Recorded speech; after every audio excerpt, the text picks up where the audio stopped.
Canada has 4 centre backs on the roster for the World Cup with the likes of Kamal Miller, Joel Waterman, Derek Cornelius, and Stephen Vittoria.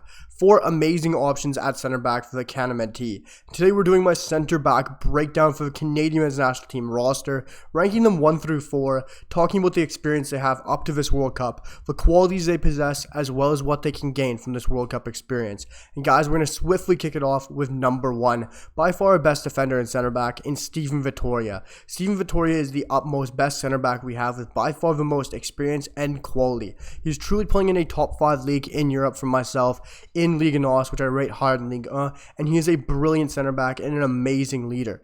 This year he's had 12 appearances for Chavez's new club, scoring 2 goals, having a 6.83 match rating across those 12 matches. He's truly a great centre back, of course, playing in Ligue 1 throughout most of his career, having 63 appearances and 12 goals for Montréal through a stint through 2019 through 2022 this past summer, where he was there for 3 seasons, scoring 12 goals, which is unbelievable for a centre back. He is great from the penalty spot as well, which is a great option for Canada going into the World Cup. Of course, a Benfica youth product. He is a very exciting player as well. Stephen Vittoria is an amazing and key player for Canada heading into the World Cup. But what qualities does he possess for Canada? Aerially, on set pieces, he is a massive threat. Whether it's in our box or the opponent's box, Stephen Vittoria is an unbelievable threat for Canada. As Stephen Vittoria is 6'4.5", he is an absolute monster and an amazing center back in the air. We are truly going to have a massive threat in Stephen Vittoria. Whether it offers a set piece or a free kick with Stefan Eustáquio or Junior Hoylett flinging in those amazing set piece balls, Stephen Vittoria can get his head on it. We saw it in the Japanese game where he scored that goal. He caused havoc many times in that box. Or whether it is in qualifying, Stephen Vittoria is an amazing threat on set pieces for Canada, as well as in our own box. I think defensively he's going to be able to clear so many balls, and he's such a great asset to have in the air. What else can he do? He's amazing on the ball. Stephen Vittoria is great at controlling the ball, being composed, and being calm as well, as he can pick out balls over the top to like Jonathan David, Alphonso Davies, Tajon Buchanan, and Kyle Larin. He's able to look long and able to hit a beautiful ball over the top, but he's as well able to hit a nice switch of play or calm it down and control play. He's very intelligent that way, especially his defensive intelligence.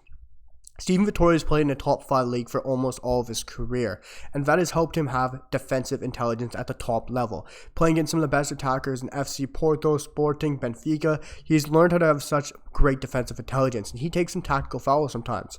We saw it against Japan where they were on a great counter, great transitional play. Stephen Vittoria comes out of nowhere, a little foul, stops the play, calms it down, he gets a yellow. But sometimes those are tactical yellows. Very, very smart fouls to take. Some people don't realize it, but it's a very smart and top-level intelligence.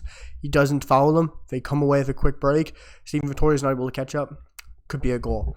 But it's a great defensive work from Stephen Vittoria, and I love what he brings to the Canadian men's national team. And truly, what can he gain from this World Cup experience?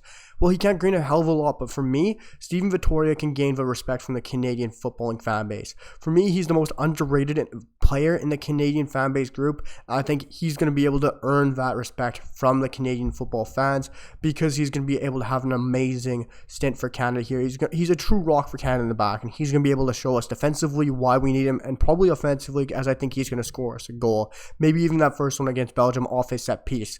But guys, we're going to swiftly move into number 2, who is Kamal Miller. Kamal Miller has had an amazing year for CF Montreal, truly having his first 2 true years in football for CF Montreal the past couple of years in the MLS, where he's been starting consistently. Last year when he was 23 for CF Montreal in 2021 season, having 27 matches for 26 starts. This year, an unbelievable year for Kamal Miller, which might earn him a move to Europe. Coming second with CF Montreal, 27 matches, 26 starts, 2,295 minutes, and also 2 goals and 3 assists for an amazing goal contribution from a center back. Question is, what qualities does he have? His biggest quality is his pace, of course. Pacey is abundance, what Canada has at left center back. Whether it's Cornelius, Scott Kennedy, or Kamal Miller, they're all extremely fast, and that's what Kamal Miller possesses, is his pace. He's extremely fast and quick down the channels, and I don't think we're going to be able to get beaten for pace on the left-hand side at all, like Sam Adekubi, Kamal Miller, and Alphonso Davies over there. Kamal Miller is extremely quick and fast at turning and going down those channels, and that's why he'll be able to help Stephen Vittoria down those flanks as well, which is going to be huge as well, as Stephen Vittoria is great in the air. Kamal Miller lacks aerially. as well as Steven Vittoria lacks in pace. So they're able to contradict in those styles as well. So it's a huge benefit. Kamal Miller is also good on the ball, which is very exciting to see how they can both calm down play and really learn from each other as well. But truly, what can he gain from this World Cup experience? Well, for me, Kamal Miller can gain a lot from this World Cup experience. Truly playing against attackers at the top level, like KDB, Michy Batshuayi, Eden Hazard, Yuri Tielemans, or whether it's Croatia, from the likes of Luka Modric and Brozovic and Kovacic, or Morocco, Hakim Ziyech, the likes of En-Nesyri, Hakimi, top players in our group. And Kamal Miller is going to get his chance to play against all of them, which is very exciting. And there's going to be a lot of scouts this World Cup, and I think he can possibly earn himself a move to Europe off the back of this World Cup, having an amazing stint for CF Montreal and possibly an amazing Canadian men's national team run in the World Cup as well. And hopefully he can be at the heart of that.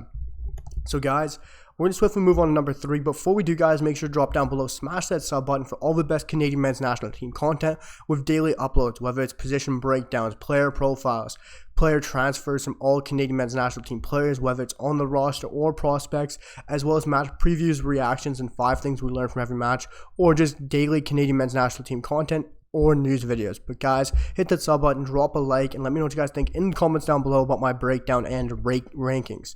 We're going to jump to number 3, which is Derek Cornelius. Derek Cornelius is one of my most exciting and favorite center backs on the roster.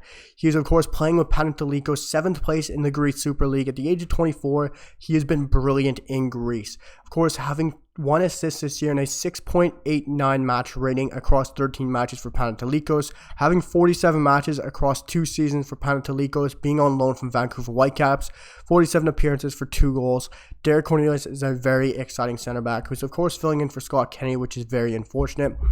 But what does he possess for quality? Of course, his pace and on-ball ability is great, and it is truly exactly what Kamal Miller brings. All of our center backs are almost clones of each other, great on the ball, very pacey, and decent in the air. Derek Cornelius is probably a bit better in the air than Kamal Miller, but he's still a very exciting center back. What can he gain? Maybe a permanent move to Panathinaikos, or maybe even a better side in Greece or in Europe. Of course, Panathinaikos had seen that Vancouver Whitecaps have, of course, put him on the roster for the end of season rosters. Derek Cornelius has been included for Vancouver Whitecaps, but more than likely Panathinaikos will pick up that option.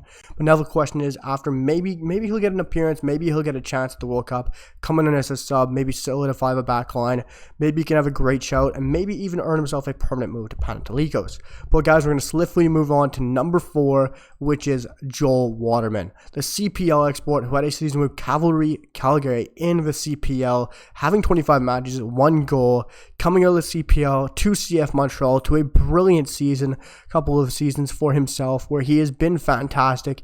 He gets compared to even center backs who are playing in the Eredivisie in the likes of Jordan Teze and Bruno Martins. Indeed, Joel Waterman is a very exciting center back. He's had 2 great years for CF Montreal, but most definitely this year has been phenomenal for him.